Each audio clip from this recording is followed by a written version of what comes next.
Imagine we are on a distant planet called the Twilight Planet.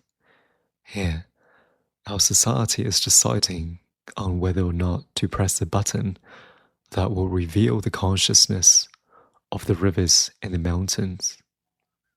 Would you press it? This imagination reminds me of the Maori people, the indigenous population in New Zealand, who sees the rivers and mountains as conscious as their living ancestors and guardians of the people. And this is related to how New Zealand made the world news recently for the protests against the legislations that threatens the Te Tiriti o Waitangi, which is the treaty that was formed in 1840 between the British Crown and the Maori people that promised the Maori people self-determination of the New Zealand land. But this treaty has been continuously being broken. That led to more than 90% of the Maori land being stolen and a genocide of more than 60% of the Maori population, all because the rivers and mountains are massively profitable. But what if the rivers and mountains could reveal their consciousness? They could then actively resist against the exploitation, as we see in Princess Mononoke, Miyazaki's film, where the forest spirit was able to actively resist the exploitation of the iron miners. And this is just like how the enslaved people fought for their freedom, how queer people fought for decriminalization, and how women fought for their rights to education. But some people might say that they will not press the button because what if the rivers and mountains do not benefit humans? This is a very dangerous way of thinking because what it implies is that sentient beings exist solely for the benefit of human selfish gains. And this is the types of thinking that has exactly led to women being treated as property and how animals spend their entire lives in awful farming conditions just so that they could be slaughtered and eaten. But we can be different.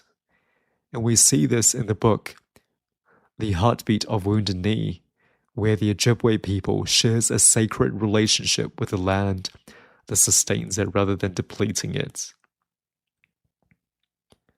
Aside from that, remember all the communities that have been forced to forget their ancestral languages and mother tongue. We have people like Horsulu Manfafa that was determined to publish in his mother tongue the Taiwan's Austronesian language.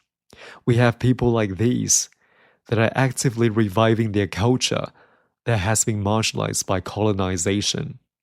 And this is also the reason why we should press the button, because the rivers and mountains could also be guardians of all of these cultural memories that are actively being erased.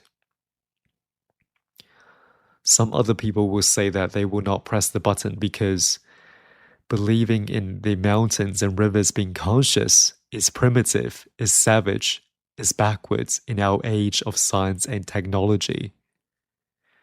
As a scientist myself, I am furious at the hubris that today's Western science has become, thinking it can solve everything.